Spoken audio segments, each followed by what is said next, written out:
I don't do the most, but I do a lot.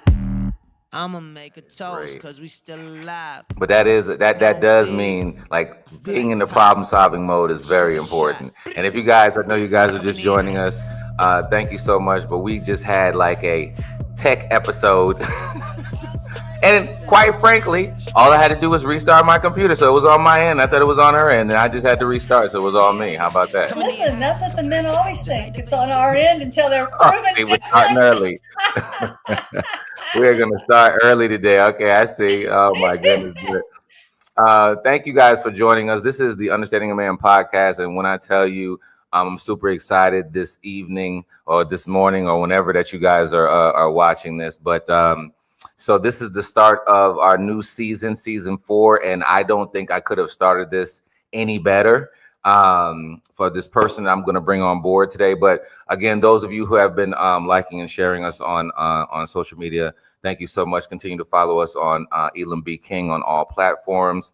And you can always go to elambking.com to find any additional information as well. And so I have a treat for you guys today, but let me tell you. See, those of you who are listening, you know, we normally come from give information to help men, right? Men and women, to be honest with you. But, you know, we sometimes come from the men angle just to kind of add a little extra flavor there, right? And so I want to share something with you. So this is what happened. I'm a big audiobook person, right? And so about 3 years ago, Audible suggested a book for me, right, based upon the other books that I read, and it was called The Female Brain, and I was just like, the female brain, okay, let's see what this is about, right? And I started listening to that book, could not put it down. It then after that one went to the male brain, and I was like, oh my gosh, this information is amazing. And so, of course, you know, being in the coaching space, I actually have, if you're a client of mine and you're listening, you're probably going like this right now, because I probably say about at least 85% of my clients either heard me quote this person or they went and bought her book as well, and like, oh my God, this is so good. So, you know, just the planets are lined up. And let me tell you, before I introduce her, if you asked me up until this moment, if the top 3 people in the world that I would ever want to interview, she would be on the list, simply because of the knowledge. And you're just going to hear that in a moment. But I just had to bring her on board because, gentlemen, I really want you to tune in your ear. Ladies, of course, you definitely need to tune in. But, man, I want you to listen in on some of the information that's shared here, because I know that this can add to our relationships and allow us to see some information that we just might have thought took personal or something like that, right? So I would like to introduce to the world Dr. Louann Brizendine. Welcome to the show, Dr. Louann. Thanks for having me. We've already been problem solvers together, so we know we can make this relationship work here. Right, right. Oh man, just a click of a button, and now we're here. So I want to jump right in, and just first of all, if you want to take a moment and just introduce yourself, give them the elevator version of who you are, just your greatness that you do out here, and then we can dive right on in here. Well, I'm Dr. Louann Brizendine, and I started a clinic about 20 years ago called the Women's Mood and Hormone Clinic. Okay. And all of this book called The Upgrade that I just came out with, how the female brain gets stronger and better in the second half of life, comes out of the research from that clinic and all of my patients. So it's all written in stories. You don't need any science really to read it, but it gives you the bottom line of like what's going on under the hood for women during this stage of life. I'm talking about like age late 30s to probably up to 60. So that's the chunk of time we're talking about.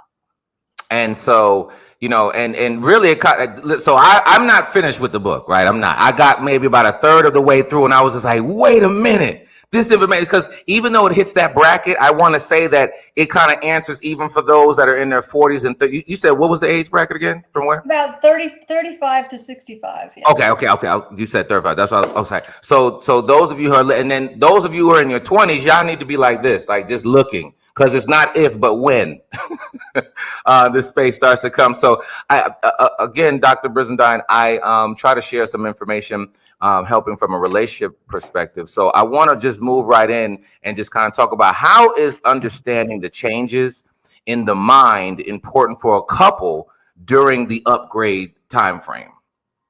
Okay, I think what happens, the bottom line, which you already hinted about earlier, Elam, is that it's important to know what biology, because biology is destiny unless you know what it's doing to you. I'll say that again. Biology is destiny unless you know what it's doing to you. Right. And to your partner, because we take things personal. And both of us, males and females in relationships, something is said or something is whatever, and we take it personal. But when you understand that the purpose of a hormone is to cause a behavior, for example, the hunger hormones cause you to eat. The sex hormones cause you to want to have sex. It's as simple as that. So these things that are pushing us to do behaviors, it's important to know about those and how those are changing in yourself and in your partner. So, so that you don't end up taking things personal. Like for you guys that are listening out there, if she's going through this phase or whatever, this particular phase, and her hormones are going through some stuff we're going to talk about in a little while, she may just not be that into you right now. And sex is not a thing. It's like, it may be on your mind, but baby, it's the furthest thing from her, Whoa. Hold on. This is making my head sweat already. Okay, hold on. Because I don't know. Now, I'm going to ask this. Now, is this a get out of jail free card for women to say, hey, my hormones say I don't want to have sex, or I don't want to have, and the reason I want to ask that, because some might look at it like that. And I want to make sure that there's a space in here where we have an understanding of it, versus that this just absolutely cannot happen, or can we maybe do this a different type of way? Because you went right into that topic that people are going to say, wait a minute, she said it, my hormones don't want to have sex, so get away from me. So yeah, I went to the heart of the issue. I figured, this every couple's bedroom's got this shit going on for a lot of years over all kinds of things. And this is like, you're thinking like, well, it was the proverbial headache, and now it's the proverbial hormone. So right. It's not a get out of jail card free. It's just, I think what happens is that if you're understanding what's going on for these hormone surges, let's take the regular menstrual cycle, because I'm just going to educate you guys on something, what happens and when when your get lucky days are the most, guys. Come on. Well, okay, listen up, prick up your ears, because here we go. Here's the bottom line. So the way we count the menstrual cycle is day one of bleeding. So as soon as the period starts, we count that as day one. And then as you count forward, 1, 2, 3, 4, 5, the first 14 days of the cycle is when there's a lot of estrogen around, because the ovary, the little follicles where the egg is about ready to pop out to get fertilized, it's making a lot of estrogen every single day. It gets higher and higher and higher, and about 3 or 4 days before ovulation. So for a lot of women, that's day 10. If you're counting forward, guys. If you're kicking, we got to get our clocks out. Yeah, you get your clocks out. Get your schedule out. Day 1 of bleeding, and then you're on day 10, 11, 12, because the day 14 roughly is day of ovulation. So we're moving up towards ovulation. The highest time of estrogen in your whole cycle is day 10, 11, 12.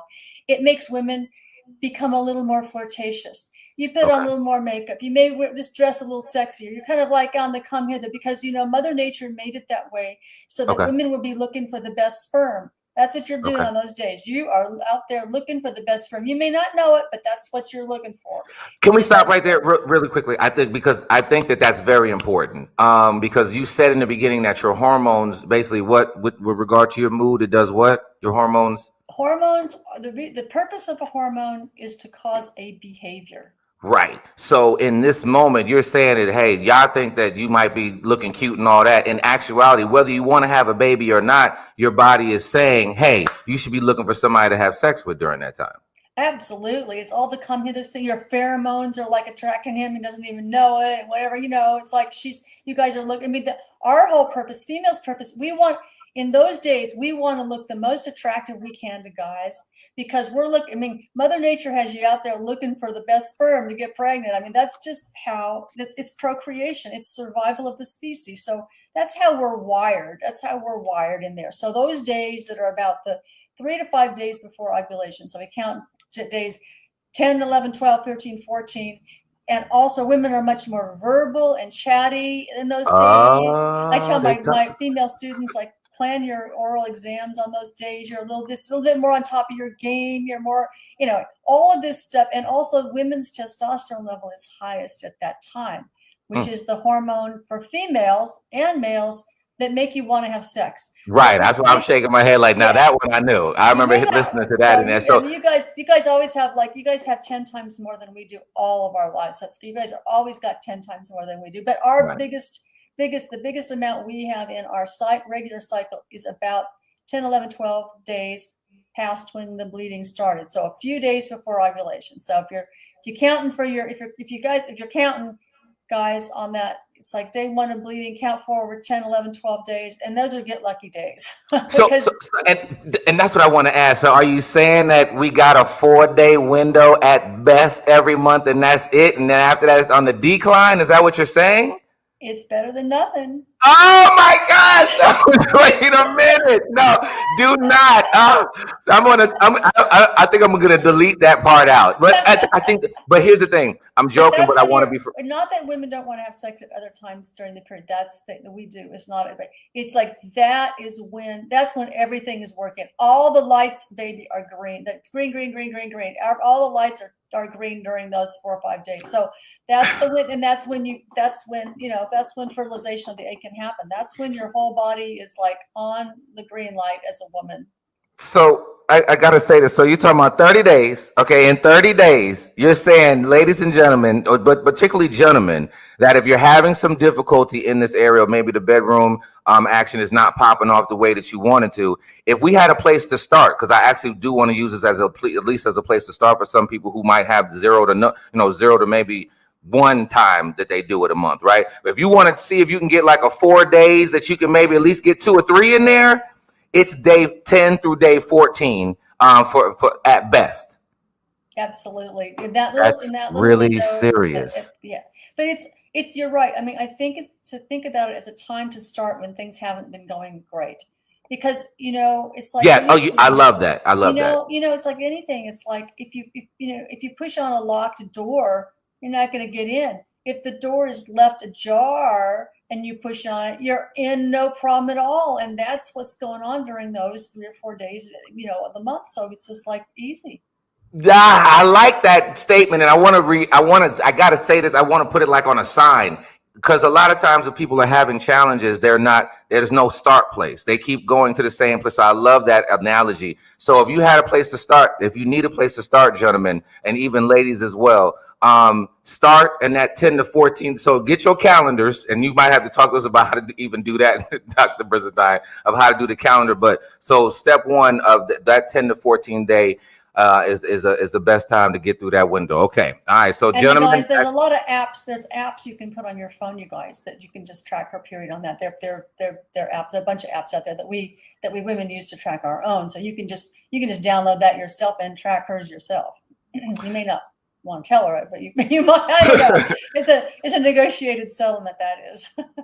So if we had to enhance that portion as well, so if that's the good starting point, and that's just in general, right? So how does that change as the mind changes over between that 35 and 65? If you had to just give some points in there of us to also understand, as you go 35 to 40 to 45, does that window get bigger, smaller? What other things that might be happening that could affect couples? So just for one thing, it's like if she's on the birth control pill, it doesn't count, because that takes over the hormones completely. It takes over that's not the natural cycle. So the hormones, if it's if you're on the pill or hormonal contraceptives or something, that's not working. So this is only if you're on your own natural cycle that Mother Nature gave you. Okay, that's a good not point. A judgment statement. A lot of women do a lot better on the pill, and they can have sex all month long. It's not an either or kind of situation. So what happens at about age 37 is when the eggs in the ovaries start to get a little. See, we women, Louann, we're given 1 million eggs at birth, and that's all we're going to have. And you guys, the testicles make sperm all your life. It's constantly replenishing and making new sperm. Right. But we women, the eggs are very precious and sophisticated, and they're given to us at birth. We don't make any more. And then actually, even by the time we start our periods at 12, it's down to 500,000. So we've already lost 1 million. It's just they just naturally kind of they die off. They're kind of like sloughing off skin. So we just slough them off. By age 37, 37 to 41, we're going to be down to our last bit of eggs. And so the eggs, which means something about this hormone cycle we're talking about, because that big bit of estrogen that happens before and the testosterone that happens before ovulation starts getting a little sputtery, and sometimes isn't there as much, whatever. So I think what guys should know is in the age group more likely between like 42 and 52, there's a lot of sputtering of the ovaries that's going to go around. And some months you don't ovulate at all, so there aren't any eggs. They're called an eggless cycle. So there's eggless cycles. And we women don't even know when we're having an eggless cycle or not. Right. I was going to say, how you even know that? We still tend to bleed what you have. So the bleeding thing, so you guys should kind of, do you want to hear the really down and dirty stuff that goes on? No, but I mean, the men, here's the thing. It's because the men kind of need to know. I think this is education for the husbands that are out there that might be experiencing these moments, these spikes of, from a sexual energy perspective. So we kind of need to know what you go through. And that's why I want to bring that. So, I mean, we don't have to get too raw, but you can get as raw as you want to. I mean, we need to know. You need to know, because you guys need to know what's happening. Because what's happening.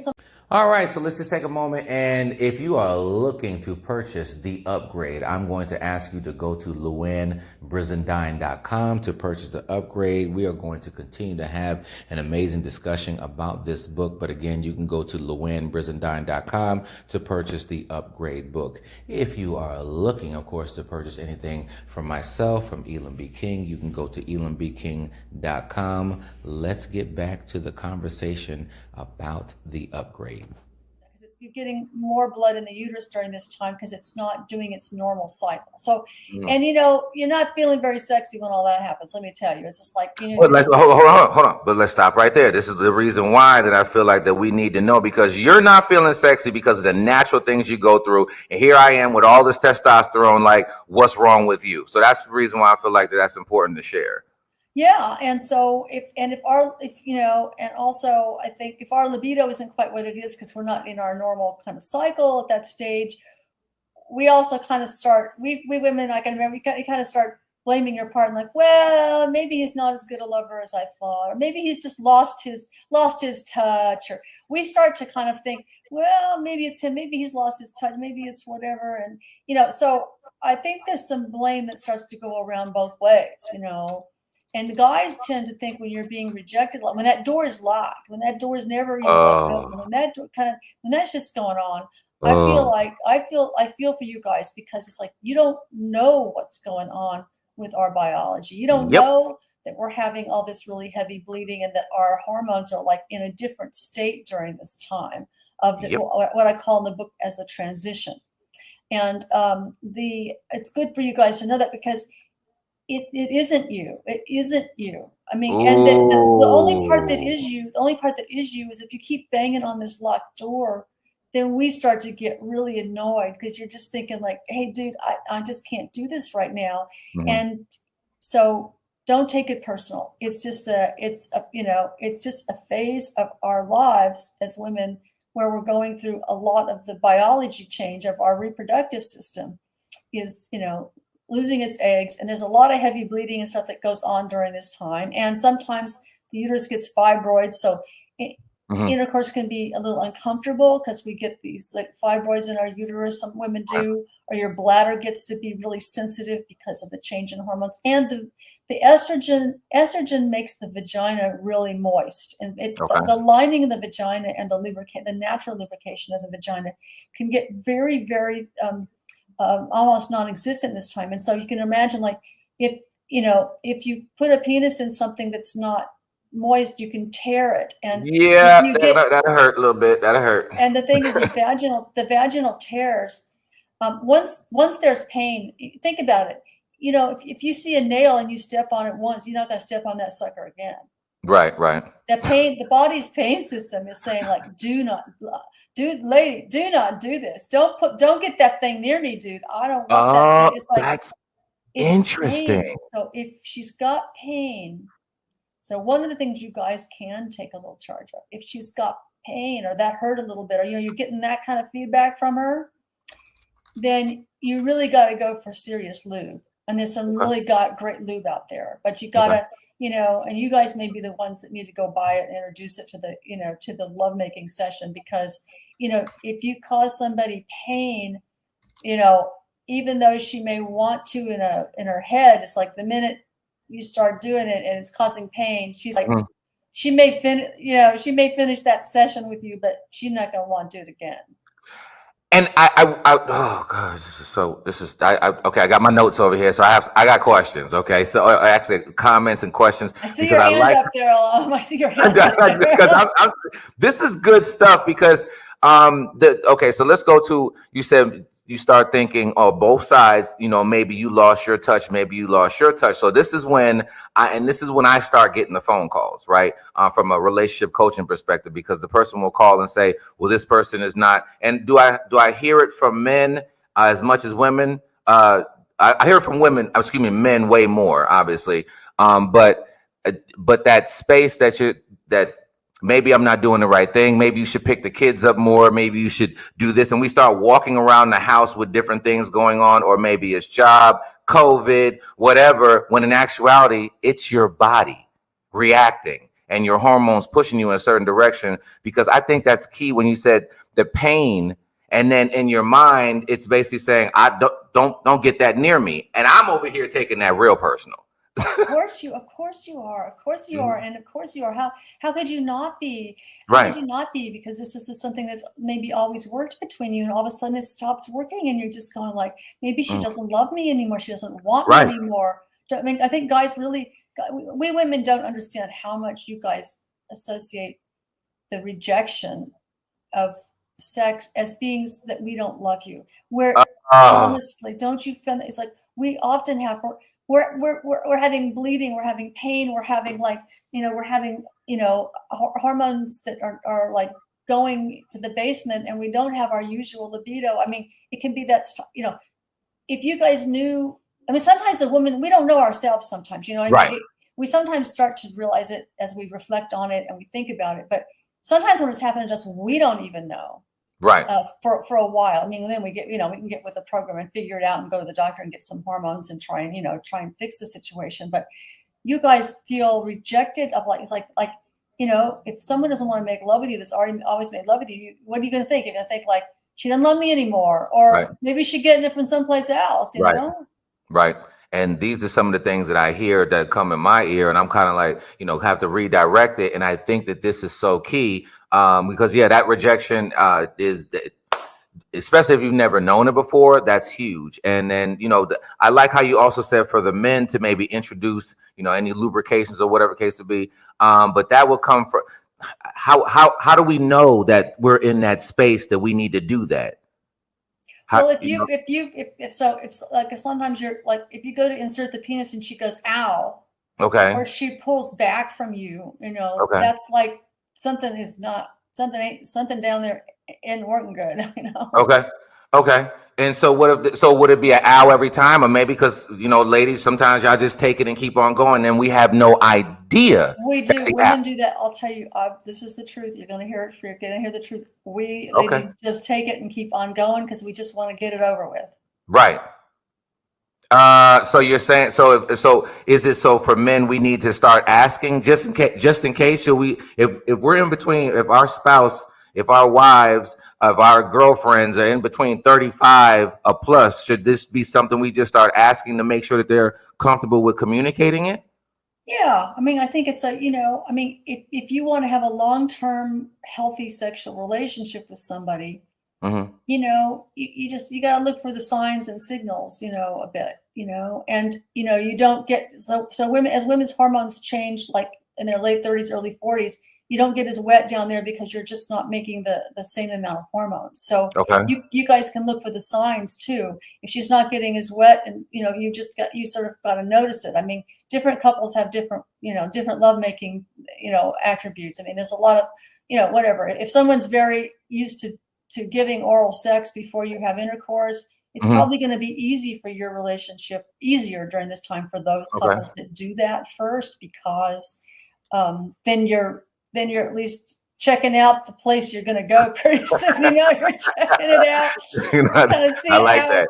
If it's that's a talking good nice tip, people, though, fellas. That's a good tip, fellas. You know, if you're down there, it's like you're checking out the place you want to go pretty soon. You know, it's like if it's not, you know, if it's not responding the usual way, or it's like too dry or whatever. I mean, so those couples will probably have an easier time during this transition. So that's a good argument for oral sex. And so, but if that's not part of your habit with somebody, and you know, lots of some women like it, and some women are whatever, you know, so there's a big spectrum. I'm sure you know from your counseling sessions that some women are not into it either.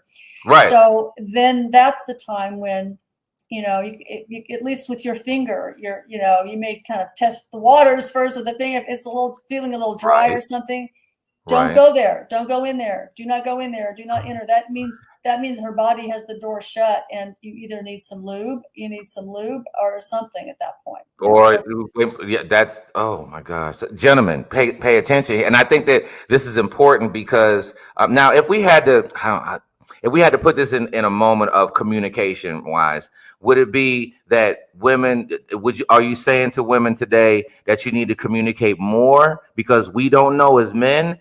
Is it men? You guys need to do more of the research. Like, number one, got to read this book, The Upgrade. That's number one. But how does this area look in communication? Is it that is the expectation or the accountability more on the woman to communicate this, or for the man to understand it? Well, sometimes we women don't know ourselves as our where we, you know, sometimes we don't know exactly where we are in our cycle exactly. Or we don't know that we had an eggless cycle and we're not going to be making as much, you know, estrogen that time, or we don't know. And, you know, I mean, we do know obviously when we're bleeding or we're heavy bleeding, or, you know, something is, or we're having, you know, cramping or pain or those kinds of things, or we're having pain when the insertion of the penis causes pain. We know all that, of course, but we may not be, you know, we're not always onto ourselves right away. But I think what you're talking about is, the bottom line is, I think both men and women need to be educated about this transition and the upgrade that happens. And the nice thing about the upgrade, the reason it got called the upgrade, is when all of this rock and roll of the hormone cycles are over, when the period stops, then you stop having this fluctuation of like the hormones up and down all the time. And sometimes just putting women on a constant level of estrogen at that time, her vagina stays moist and lubricated, and, you know, her sexual interest is better. We sometimes add a little of testosterone or GHGA to the creams we give her. That causes an increase in libido and interest in having sex. So sometimes it doesn't increase the number of times you have sex at this age. Let's talk at the age like maybe late 40s to mid 50s. That doesn't. But the women who do take a bit of GHGA or testosterone at this time, which is both androgens that cause increased libido. It can basically have women. They don't lock the door. They may not leave the door wide open for you to come in, but they may not, you know, it's like they won't rebuff you. We'll take that. If they may not be initiating so much with you, but they won't rebuff your initiation as much when they're on some of the hormones. So a lot of women need to know this is a time, you know, they've shown that like in the first 5 or 6 years after you stop your period, women can take hormones without having any adverse effects. So that study that came out 20 years ago, it's now 20 years old, was really a flawed study, and that made doctors take all these women off their hormones. And I think the last 20 years, you poor guys have had to suffer too, along with us. But I appreciate you sharing that, because a lot of times, and you said in the beginning about the amount of testosterone that we do have in us, and I remember you talked about that in the male brain as well. That's one of the reasons why that we are so sexually driven. So it's not that, because it's talked down upon from the time I was a teenager. All you guys want to do is have sex, and it wasn't until I read your book and I started telling people after that, the next time that somebody says that to you, say, talk to God, because He made me like this. This is correct. This is correct. So you boys, so let's go back to what happens to the male brain. Remember, you guys. So at the moment that we're going to go back to the conception of you guys. So when the sperm enters the egg, if that sperm is carrying an X chromosome, it'll be an XX girl. If that sperm is carrying a Y, it'll be a male, a Y, an XY. So you guys starts from the moment of conception. Then in 8 weeks of fetal life, your guys' tiny testicles start to pump out huge, like adult male sizes of testosterone that marinates your brain and body turning it into male. So by the time you're born, we're typically either male or female. Mm-hmm. And then, of course, childhood, we don't have very much hormone, but between the ages of 10 years old and 14 for boys, your testosterone goes like this. It goes up 250. Look at that, yeah. It goes like way up. And the average first wet dream is 13.5. That's how we measure male puberty. The first wet dream is when you've hit all your hormones, everything. I remember. I remember, yeah. So it's 13.5 plus or minus a couple of years in that range. And you guys, by that time, your testosterone is up at adult male levels. How God she made you, right? You're being wired for your purpose in life, guys. I hate to say it. Here it comes. Ready for this? Go ahead. Your purpose in life is to search out fertile females and inseminate them to do procreation. That's your job. Now wait a minute. Let's wait right there. Dr.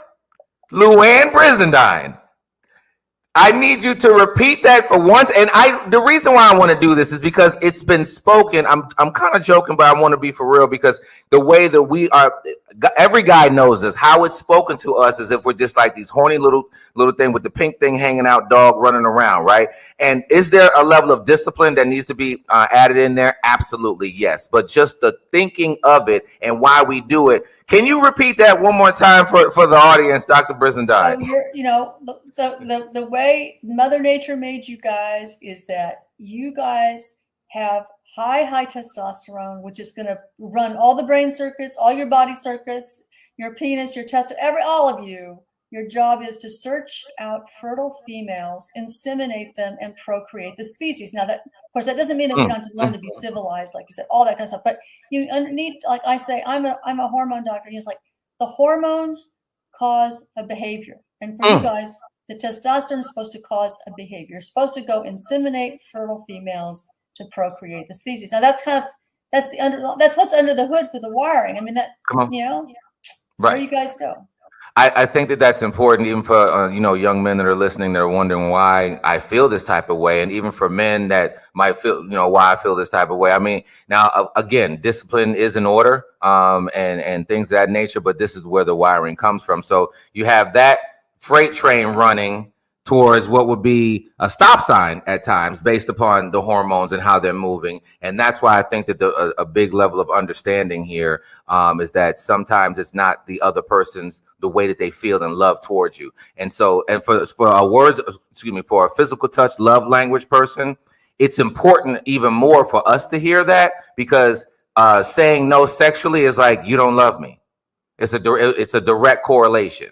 And I love how you said about, and this one of the reasons why I do have the Y chromosome, as you can see, sitting in the middle of the light bulb. That's the reason why I have that, because the biggest piece for me with the understanding of man overall is to connect men and women. And the connection that you're bringing to us right now biologically is huge, because some people are right now just thinking, this person doesn't love me. I've been married to them maybe 5, 10, 15, 20 years. And now all of a sudden things are changing. And it's because they don't like me. It's because the myriad of things I hear, because they're out there getting it somewhere else. And then what this can cause sometimes in men, and I don't know if you want to speak on this or whatever, sometimes men, after that higher level of rejection, then they become secluded. And then you have one side that normally might have been initiating. Now they don't even want to initiate anymore, because that pain statement that you made earlier, that pain that we feel of being turned down, we don't want to go for that anymore. That's right. It's when you get rejected, that you want to protect yourself from having rejection again. It's just natural. It's like, you want to protect yourself from getting hurt again and getting turned down and rejected. And so flipping it for the females, we're having these, we've got all of these guys out there. We're being driven to procreate and to, go out there and inseminate fertile females. Our job as females is we're supposed to select the best sperm for our progeny. And then, we're supposed to be very selective, and we keep that door closed to most people. And then we find the one guy that's going to be able, because, human infants are very, very helpless for the first, 2 to 4 years. They really need security, and they need a guy to help the woman protect the nest, all of that, because they're not going to be able to grow up and survive. So we women are all about, protection and trying to keep the lid on things. And our job is, Mother Nature made us to be really selective, hugely selective, and that doesn't stop just because you're partnered with somebody. And it's selective where, like I said, there's 3 to 5 days a month that are the really good days, right, for you guys. Right. So think about it, because I think you guys should think about the issue of, you don't want to be rejected and turned down. So it's great to be able to think. I mean, it's not a great message to you guys that there's only like a little, maybe 1 week a month that's maybe going to be the really good times, right? Mm-hmm. And the other 3 weeks are going to be, well, maybe not. But I think that taking the other 3 weeks when you're turned down, don't take it personal. It may be really related to her hormones, and it's nothing you do or don't do. I mean, I think it's really hard on you guys, but it's not. You got to figure out some negotiated, some way that it Come on, negotiate. We got to negotiate outside of those 4 days, gentlemen. Okay. Oh my goodness.